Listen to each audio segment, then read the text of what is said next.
And with today's program, I am confident that we will further strengthen an already great partnership between our markets, between our businesses, between our people, and ultimately between our countries. To begin our program, I have the pleasure of introducing Sabine Aboites, who is CEO of Aboites Group, and importantly, leader of President Marcos's Private Sector Advisory Council. Please join me in offering him a very warm welcome.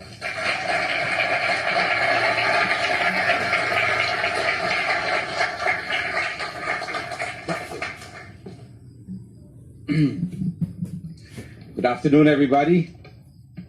As a representative of the Philippine business and behalf of the delegation here today, I want to thank all of you for the invitation to visit the financial center of the universe and touch base with our friends in the American business community. Your warm welcome is strongly felt and greatly appreciated. Personally, I'm really thrilled to be here. The New York Stock Exchange has energy like nowhere else in the world. The only natural and appropriate response to this invitation would be to return the favor in the best way that we know how.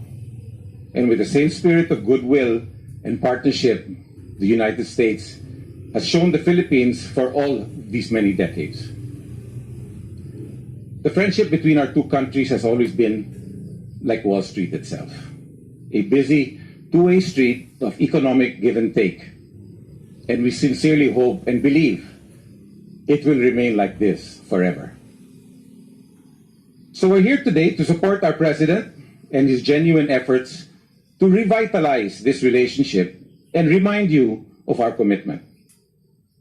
We support his efforts to assure you of the integrity, of the stability, and the solidarity of his administration and the Philippine economic system, which is not without wounds, but neither without the determination to heal them.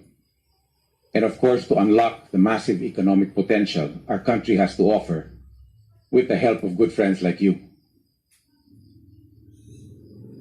Certain times, but in our corner of the world, the Philippines remains one of Asia's fastest growing economies. And with the pandemic now largely out of the way, we're back on the fast track, accelerating out of recovery mode and onto the promising possibilities of the future. Now more than ever, with the dawn of a new era of digital progress and an environment that has never been more enabling and conducive for business, the Philippines is ripe for investment. Each Filipino being 23 years old, we have a large talent pool of young, competent, and reliable human resources. Our workforce is educated, English proficient, strongly customer-oriented, highly trainable, and adaptable to different cultures. Being a critical entry point for over 600 million people in the ASEAN region, the Philippines has easy access to key markets, which is a gateway to the East Asian economies, and is at the crossroads of international shipping lanes and airline routes. Operating economic zones and IT parks around the country are fully equipped with support capabilities that make it easy for companies of any size and from any part of the world to set up shop and conduct business with convenience and effectivity. We have bountiful and beautiful natural resources that provide investment opportunities in our agriculture and tourism industries. Our business process outsourcing, electronics, manufacturing, creative, maritime resources, and export industries have similar potential with track records of success. And with a strong private-public partnership, we are aggressively building the critical infrastructure needed to support all our industries and enable businesses to grow and thrive on a globally competitive scale. But most importantly, we have a strong leader with a compelling vision and the political will to realize it.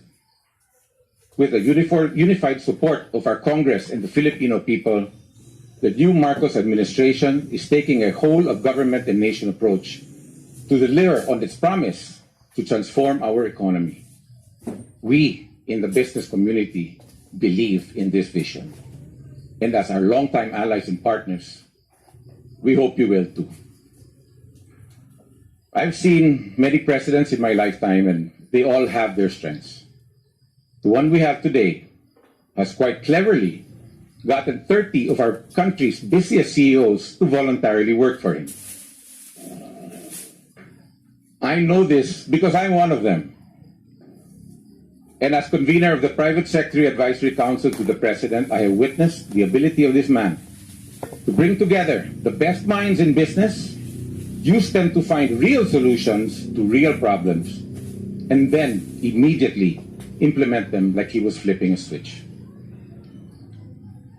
This is why we work for him, because he listens to reason and gets things done, because he has the humility to seek the help of those who know more in order to provide help to those who need more. This is the kind of decisive, action-oriented leadership we have today. This is the kind of leadership that inspires a nation to believe in its true worth. And this is the kind of inclusive and collaborative leadership that will transform our economy into the next big thing in Asia. I thank you and good afternoon.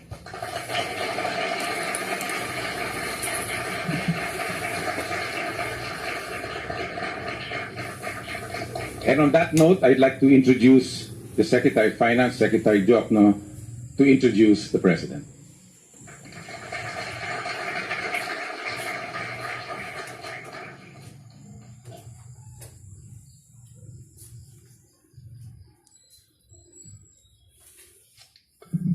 Ladies and gentlemen, it is my honor to introduce to you the President of the Republic of the Philippines, President Ferdinand Romualdez Marcos Jr.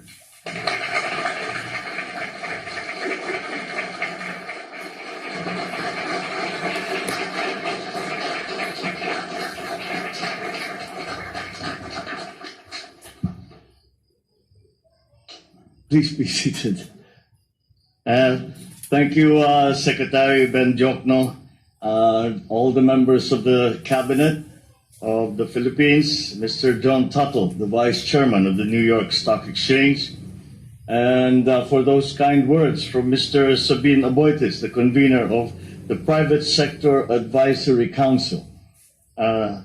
We have also with us the Speaker of the House, House Speaker Ferdinand Martin Romualdez, and our ambassador to the United States, Ambassador Jose Manuel Romualdez.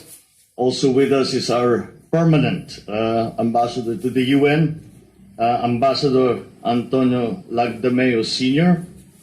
And I would be remiss if I did not, of course, include in my greetings the First Lady, Lisa Araneta Marcos.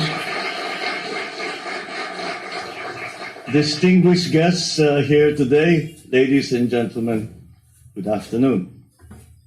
On behalf of the Philippine delegation, I wish to express our gratitude to the New York Stock Exchange for inviting us here today. I consider it an engagement of invaluable opportunity to share with you how we are further opening up our economy to accelerate our recovery. Bouncing back from the pandemic, the Philippine economy has seen robust growth since last year and has returned to its path toward upper middle income country status, achievable, we believe, within the next few years. Against this backdrop, we have increased the scope for mutually beneficial investments that would mean more jobs and a better quality of life for Filipinos. For investors, doing business in the Philippines is an opportunity to reap the benefits of a vibrant economy. We are proud to share that we recently enacted policies to further liberalize our economy and welcome more foreign investment to our shores. First, we passed legislation to lower corporate income tax rates and rationalize fiscal incentives.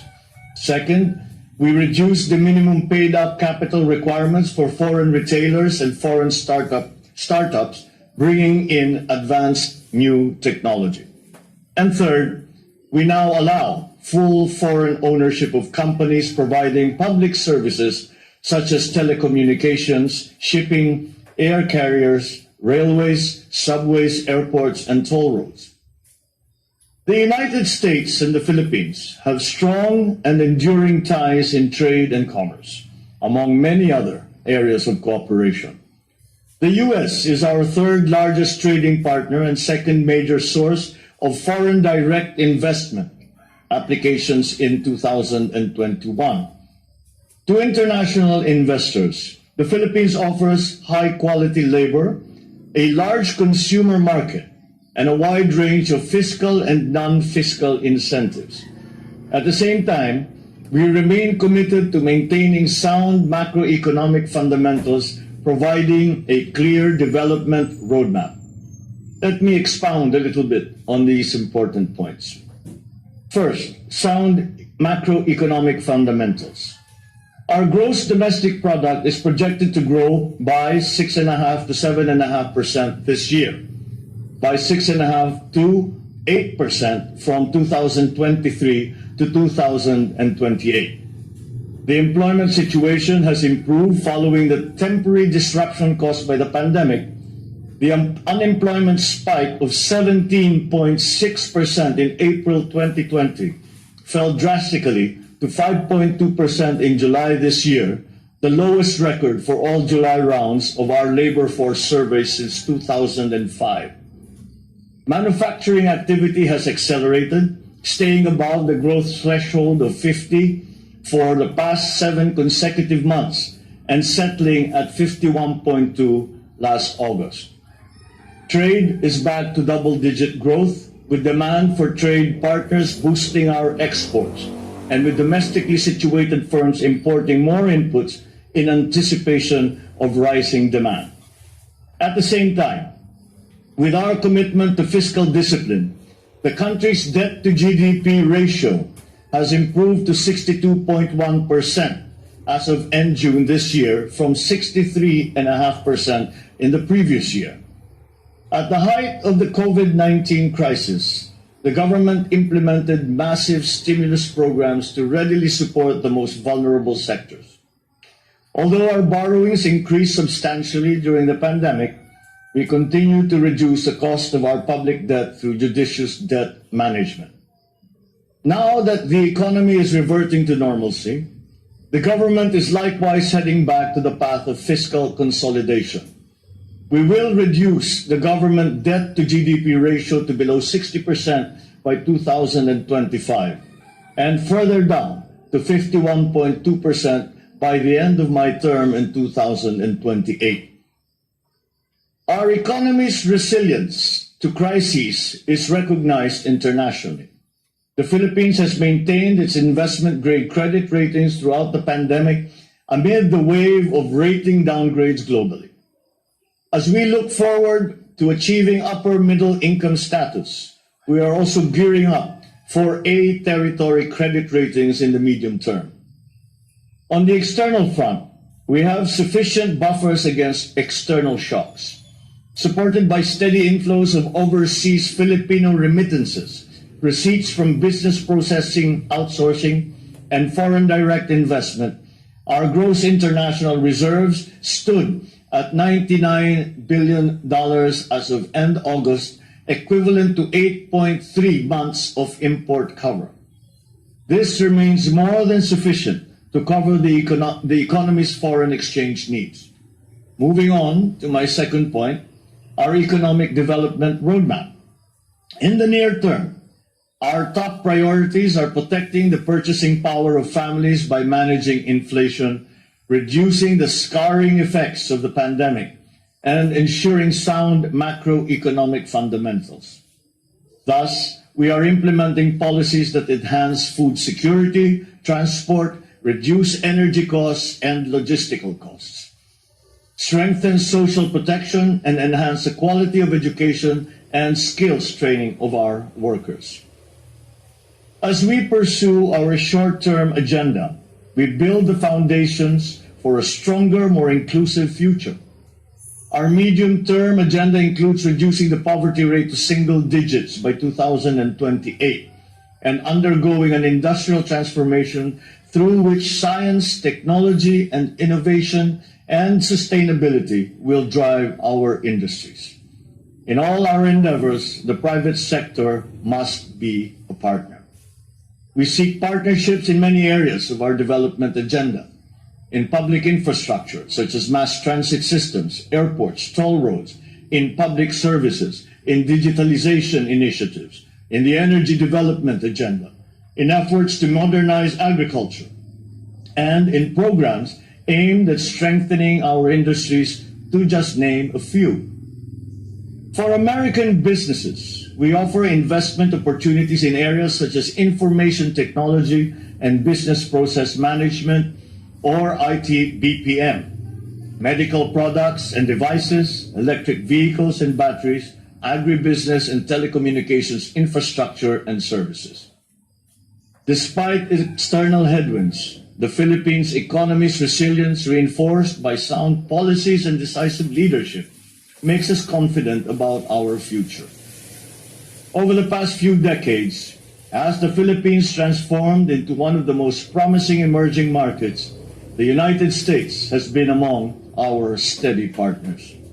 For that, we are truly grateful. At the same time, American companies doing business in the Philippines have benefited significantly from our economic successes. I wish to emphasize that the Philippines is keen to continue nurturing the ties that help produce mutual benefits for both our economies, our organizations, and our peoples. Let us achieve many more milestones together. Thank you very much for this opportunity, and good afternoon to you all. We move on. Yep, it's Q&A.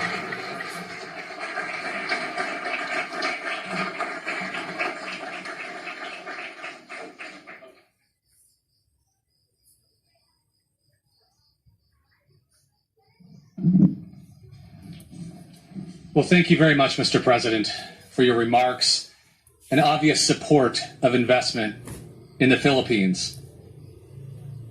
In your speech, you discussed the fact that the Philippines is now allowing full foreign direct ownership in companies providing public infrastructure.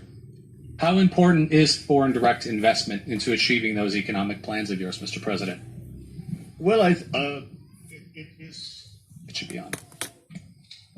Certainly, as we attempt to transform the economy, and I use the word transform because it is my belief that the way to bring our economies back to the activity, to level of activity that we enjoyed before the pandemic, we have to understand that the global economy has changed, and we have to position ourselves certainly to be able to take advantage of those changes, to have a head start in the new economy that we are still, as of now, starting to form globally.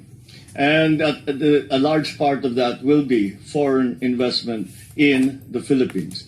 And when I speak of foreign investment, I speak especially of capital-intensive investment.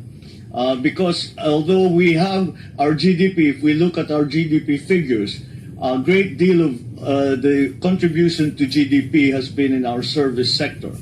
And therefore, we think that it is manufacturing, the area of manufacturing where we can still do a better job. And this is one way, the foreign direct investment, capital-intensive investment is also something that we are going to actually need for us to be able to achieve the targets that we have set for our economy, have set for our country. And it is going to be key as we are trying to define or determine the mix between loans and capital-intensive investment. So the part that capital-intensive investments play is going to be a very important aspect of this transformation of our economy that I speak of. So that is a large part of what we are doing here. And that is why when I came here to New York, ostensibly, first of all, because we are attending I will be speaking before the UN General Assembly tomorrow, but I also brought the whole economic team of the government, of the cabinet, with us. And again, the private sector business leaders also are here with us, precisely to show and explain once to our prospective investors where the Philippines is headed, what changes we have made so that investment will be more profitable and more attractive for foreign investors, especially coming from the United States. So it plays a central role in all that we are planning to do for our economy. It is, once again, something that we recognize in government we have a part to play in. We have to fundamentally restructure the bureaucracy, the government.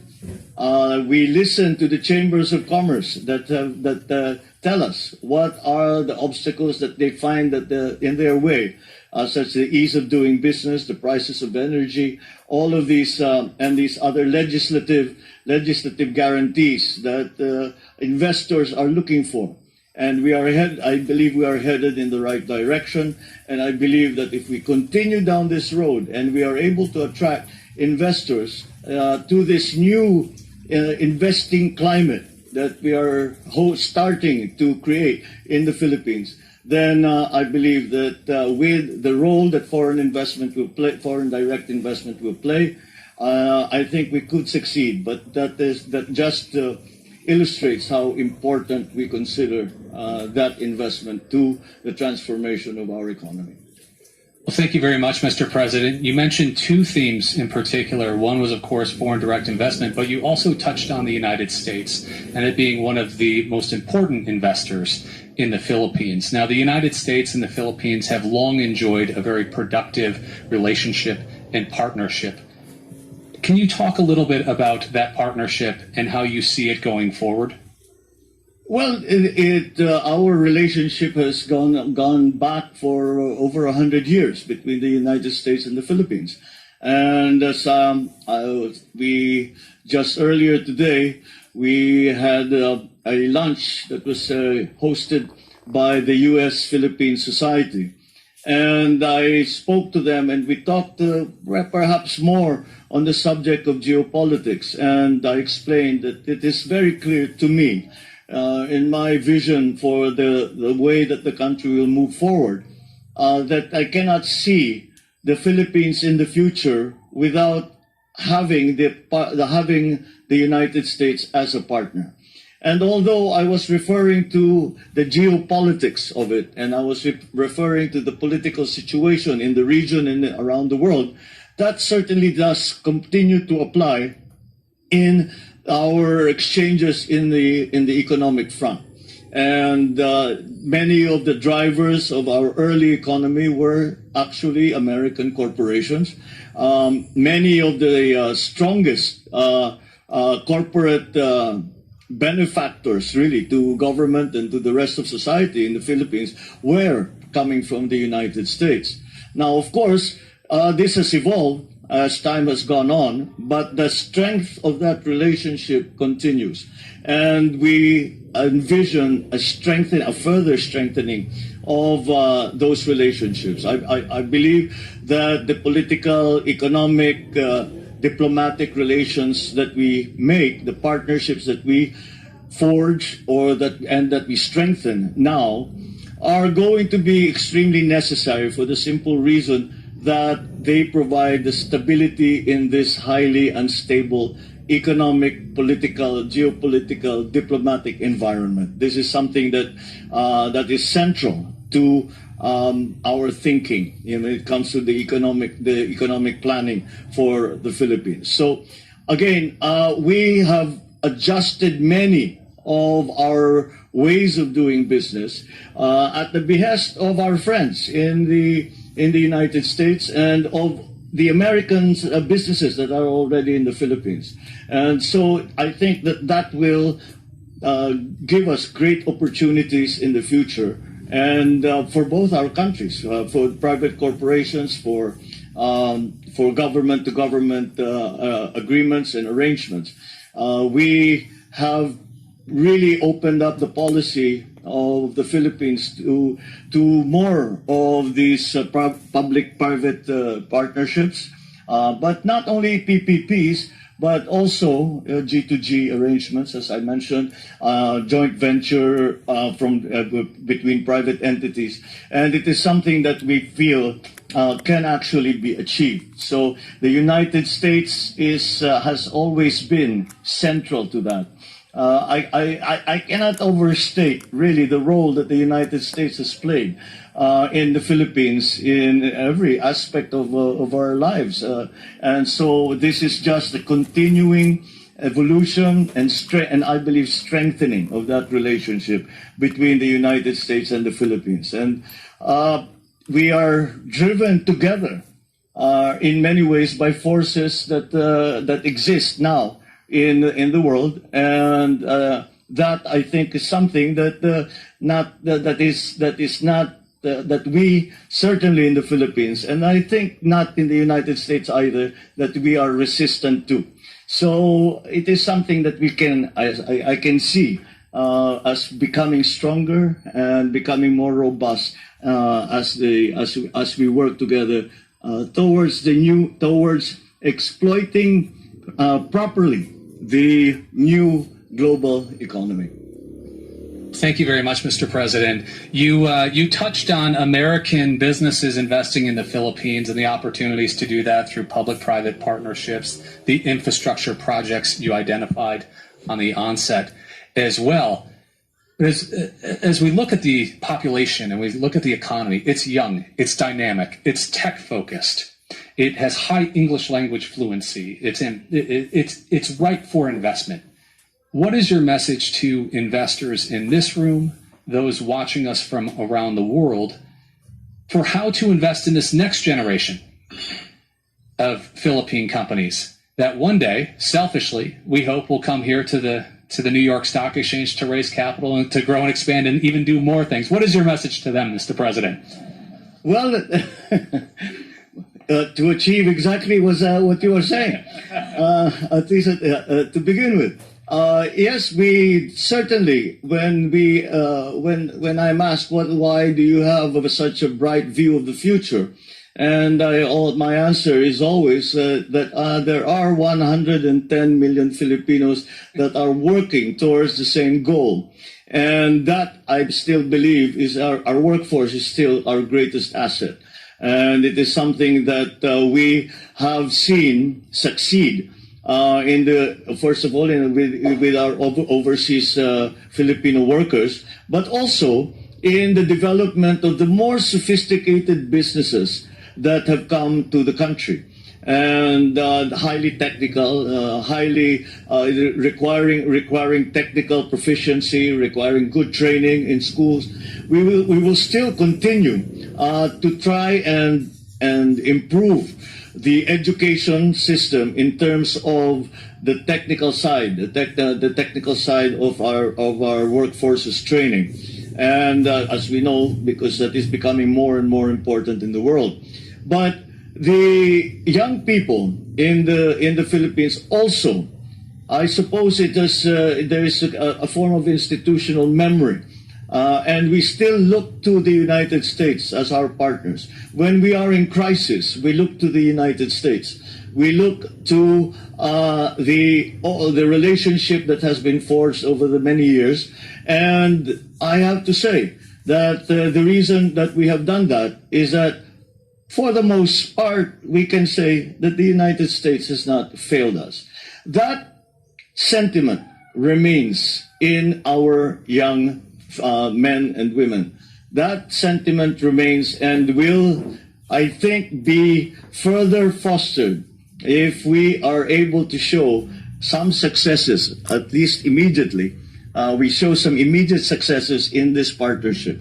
And that will galvanize our young people to continue to work in that direction. That, I think, is something that will come naturally if we are able to do all of the things that we are hoping to do to transform the economy, to adjust now. We are, I believe, the youngest country in Asia. And with the graying of other countries around the region, this gives us an advantage in terms of, I suppose, the population dividend. It has been referred to before.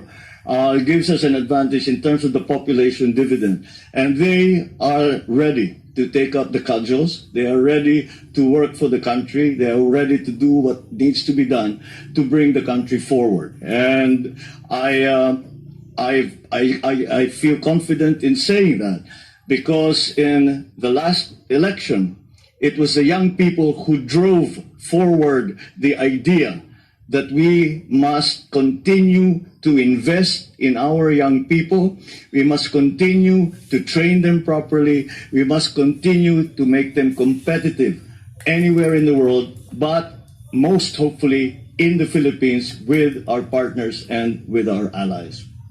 Well, thank you very much, Mr. President. It is clear you have a plan, you have an opportunity, and I know I speak for many business leaders and investors in this room that they leave today not only with a renewed sense of optimism, but a further enhanced and strengthened sense of optimism about the opportunities in the Philippines. And on behalf of the New York Stock Exchange, we are thrilled to play our small little part today in providing a platform for you and your country to deliver that message. And there's no better platform than the bell, which is the most highly viewed news event in the world on a given day.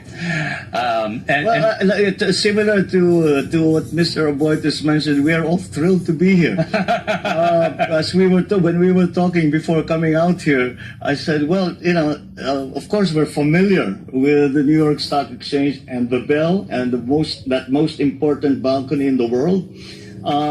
But we had always watched it from afar, and to have the opportunity to be here personally and to be with all of you in the New York Stock Exchange has been a great opportunity and a great pleasure. Well, wonderful. Thank you very much. It is our honor to have you here, Mr. President. Thank you all for being with us today, and we'll make our way down and ring that bell, Mr. President. Thank you very much.